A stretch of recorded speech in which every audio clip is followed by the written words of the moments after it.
Mais maman ani na banza mama kama ya bibi to sulu koloba eko kipo na biso to yeba kote ni to wuti plus ni to telemene oyo siko to ni kolobela awa na banza repo ya suka ya ngoyo to za kosoma to koyebisa bino makamyo na societe na biso eza ko tourner autour na biso to yeba kate eza ko pesa biso kanda et puis kanda yango ba reaction na ngoto yo bwa kala na banani na batu susu sarte wana to ko pa ko wana nini na bilonya batu susu mumpambe na sali loko mode ambotiko yambola bisago biko ambotiko donc toza ko za répondre tanto ko zonga bandeko to ko tala makamyo yango na société na biso eza na ya simple kaka mais za ko za la source ya colère mais toza ko yeba yango te Alléluia.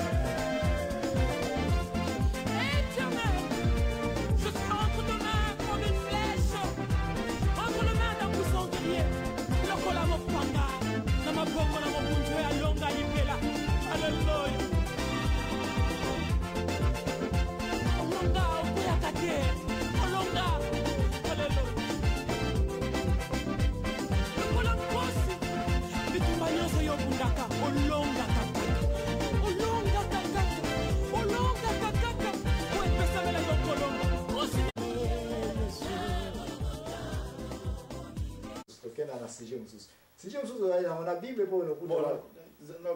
Merci. Pour la côté à Kanda. Pour la côté à Kanda, ils ont au côté na ko aider partout pour la nini ya ko éviter Kanda na vie na yo. Iba nini ya ko maîtriser pe mutu Kanda. So yo za mutu songa na za par exemple mutu Kanda. Kina silika eloko nyoso dekilibo so na siliki na bandiko lobo bela ndiko finga. Oza bilo muso izalaka ndenge lobaki ba papa bazalaka instantané donc on y atieka na musapia mukeka boya sabimisa ki akodaki abimisi alobi déjà a injurier ozo mwa biloko wana muta koki toujours koyeba ndenge nini ya kodina kodina nango na musuni na biso boye okoka na okati il faut kaka na mulimo po Saint Esprit yango ndemto ya opesa biso makasi. Bon, comment on peut utiliser ce qu'on a vu na yo oyo to vendre la bouya mikolonios. Li kamo ils ont fait au Kanda par exemple. Lo va liboso faut banda. Banana no koloba na yo moko. Kweza ngai na lipasa na ngai. Nde na zawaka. Nazapi na lipasa na sola na ye. Po lipasa na ngasi kwa koza azana Kanda. Na kati nazoloba. Donc na kati ya mutema nazo monologue ne baloba monologue na yo moko. Ozo méditer sur eloko moko bien pesa ina kanda papa tant papa les kai liboso na kati ngai donc na na kati sa wa kati liboso na nga pesa na retard na comme na retard donc quand na wana depuis na saki na ngodo na moluka nini na se venger na sala loko pe mabe wana za bakanda mo mabe siko pona ko éviter loko na sani papa ka sala ke loko na comme pourquoi yoza oza trop préoccupé na eloko wana tika ngaka leka nazomi wala nazomi lobelanga mo tika ngo keleka papa chikazani mutu malamu ale mutu mabile tamu sa iba ite yo okoma letal kuna zomo on se calmer bien mais pour se calmer bien on a besoin de susu ya Yesu makasi na yende ko pesa yo okoka ko maîtriser eloko wana. Merci na yo mo okoka te. Merci Pasteur Willy. Quand na émission na biso autant to sala ki recherche précisément mama aimta sala ki recherche on a ayaki ko comprendre était na société na biso ba téléphone vele azwaki ete ba balabala nyonso batuko swana partout méchanceté partout kaka violence mwasi ya kovanda boye yo mwasi na wete mwanza ko se permettre ko simba na nzoto kieba biloko ya impolitesse o ezali ete yo mobali okoyi ko toucher nzoto ya mwana mwasi te précisément surtout sokaza mwasi na wete okoti ko simba yete quel que soit le cas tu vas ko ayaki ko mona ka ba recherche na yeke yo oza kolobela te bato bazozo ba colère parce que bato ba provoquer bango mais est-ce que ezali pete ke bato mususu bakoyi koza na colère basé sur biloko moko boye et provoquer bango colère ya mutu te insulte te situation pete information pete vérité pete mutu touché toyei komona ete oui biloko mosusu mpe ezali par exemple likaya fumu diable ekoki koexcite baémotion ya moto eki akomi na bakisi mpe toyei komona ete moto akoki komela kisi epuis akomi na kanda kaka bamosusu mpe diabete sucre ekoki kokita baglucose na ye alimenti epuis akomi mpe na hypertension epuis kanda mpe eye bapilipili bamakambo ebele badroge ya ndenge na ndenge osili koyeba basituation nyonso wana estce moyen ezali mpona yo okoka koconfirme yango ke bibliquement eza na babiloko mosusu mpe oyo ekoki kozala ete yo mutu nzoto na ezali tempelo ya nzambe epuis ntango oza koderange tempelo wana ekoki mpe kokumba yo ekoki mutu akanda nayebi te soki likambo wana mama ani asalaki recherche yo okoki kozala na objection to okoki korenforce yango concernant expérience spirituelle ya babiloko oyo satan ntina mokili eza koconvaincre nzoto ya moto akoma moto akanda est-ce que oza na idée okoki kosipote likambo wana tolobelaki ou bien oza na likambo okoki kolongola wana to kobakisa po ya bible te me baanalyse ya société na biso wana tosalaki mpona kanda biloko eza koprovoke moto akomi na kanda moto ameli diamba na ye epuis akomi mpe moto akolere parce que bakolere mosusu toza koanalyse tokanisaki ke moto azobwakelo yango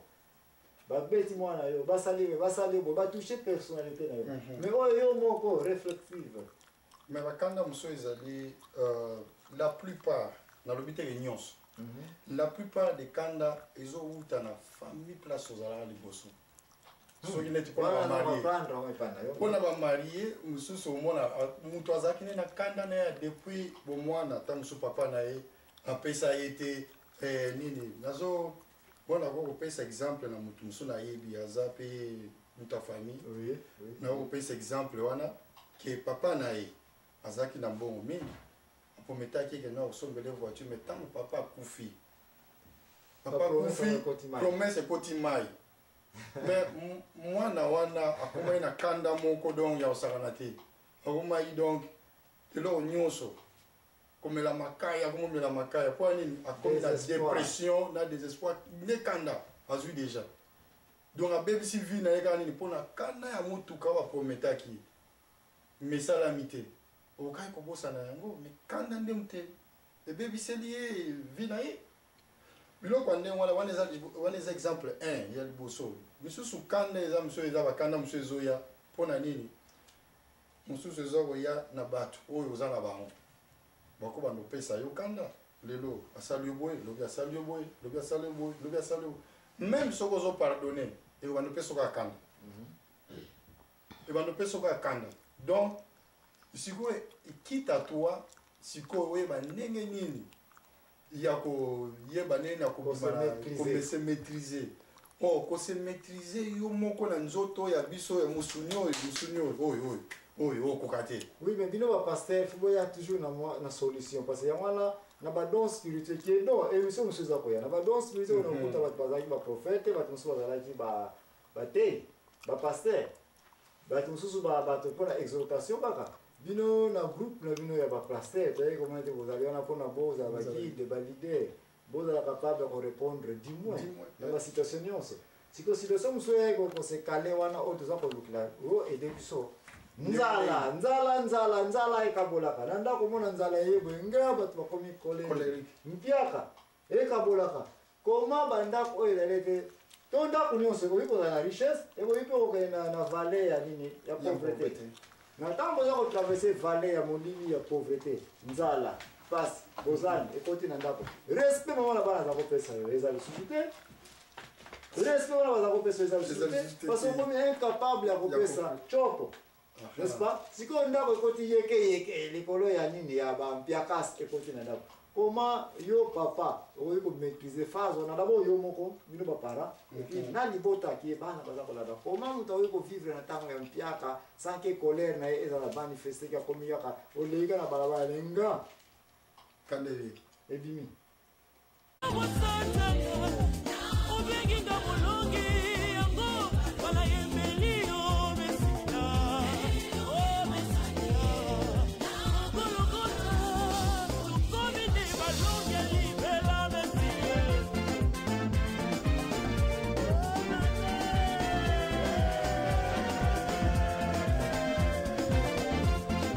Éternel,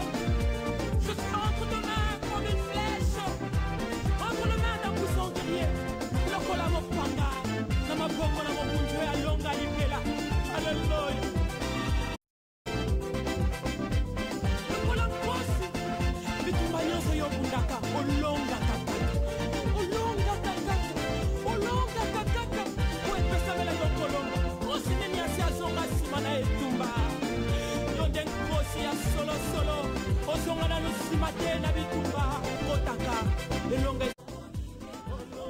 nzala ekabolaka na ndako mona nzala yebo nga bato bakomi colérique mpiaka ekabolaka koma bandako oyo ezali te to ndako nyonso ekoki kozala na richesse ekoki mpe kokende na vallée ya nini ya pauvreté